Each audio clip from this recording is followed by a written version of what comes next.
Bonjour, mon nom est Martin, je suis commerçant de la boutique Équipe sur l'avenue du Mont-Royal. Et aujourd'hui, nous allons faire une clinique de formation de vélo avec Christine de la boutique Petit Gâteau. Bienvenue chez Petit Gâteau, mon nom est Christine Mitton et aujourd'hui, je vais accueillir Martin Lavigne.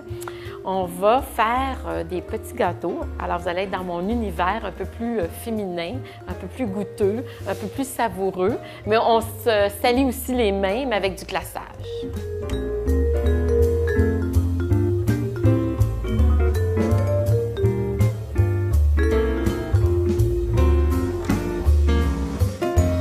Salut!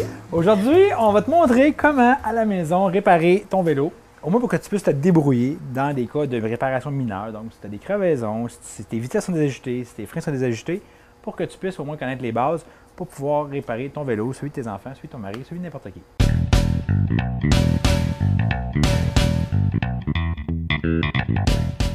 J'ai appris plein de choses que je ne savais pas parce que je suis vraiment nulle et je n'ai jamais réparé mon vélo. J'allais chez quelqu'un le faire, comme ici, une boutique comme Équipe. J'ai trouvé ça bien intéressant. Fait que je vais partir d'ici moins nulle. On commence-tu par faire la nomenclature des pièces sur un vélo pour qu'après ça, on se comprenne? OK. On commence? OK. Ça, c'est le cadre. Donc, tout ce qui est en aluminium ici, c'est la pièce maîtresse, c'est le cadre du vélo.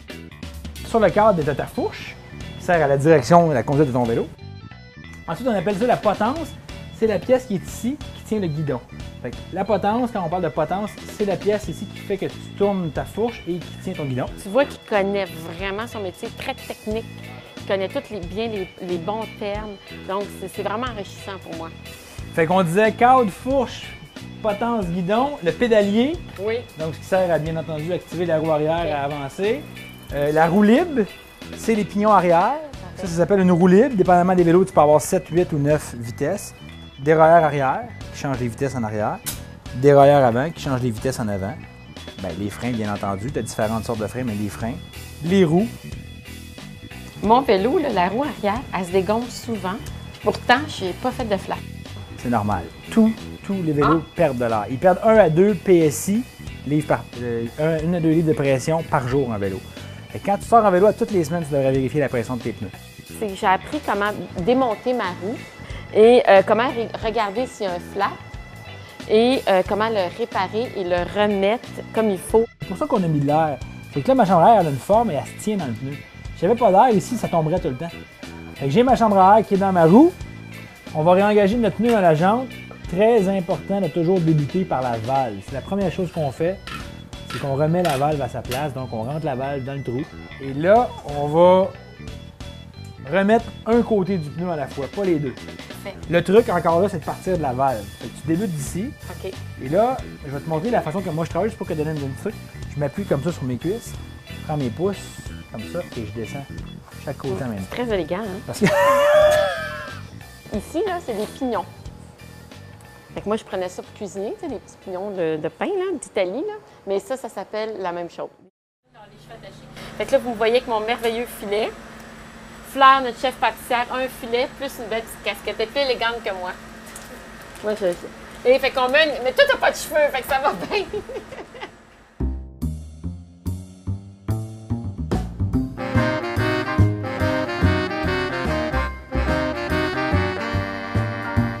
Aujourd'hui, on a fait des petits gâteaux. Fait qu'on a appris comment faire des gâteaux, du glaçage, les glacer et même les mettre en boîte pour les clients. C'était très agréable. Chaque gâteau ici, Martin, a sa propre recette. Son propre mix qu'on appelle dans notre jargon. Donc, on va pas faire 8 sortes de vanille et 4 glaçages différents. Tu vas avoir un vanille, un coconut, un chocolat. La première chose qu'on a faite, c'est qu'on a pris le mélange à gâteau qu'on a mis sur une plaque, en fait, avant de les mettre au four. Ça, c'est quel mix, celui-là? Coconut. Ah, tu as demandé déjà? Hey, moi, j'ai dit plus rien, là. Là, tu comprends pourquoi ça prend des professionnels? Ben oui. Aussi pour la technique. La technique, certain. C'est une job de bras, c'est quand même. Non, mais c'est très physique. C'est physique que de travailler chez vous, je pense. Tu penses? Ben, il faut que ça en forme. Ensuite de ça, on les a mis au four. On a appris comment vérifier régulièrement sa cuisson pour être sûr qu'ils sont à point. On met ça au four. Ça a l'air bon. Et voilà, on ferme la porte. Et ensuite, on les a crémés. Donc, on a mis le crémage sur chaque petit gâteau avant de les mettre en boîte pour ensuite les mettre en comptoir pour les clients.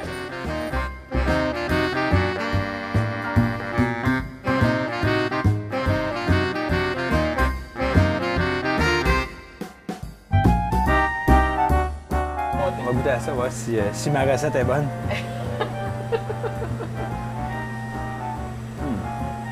C'est bon, hein?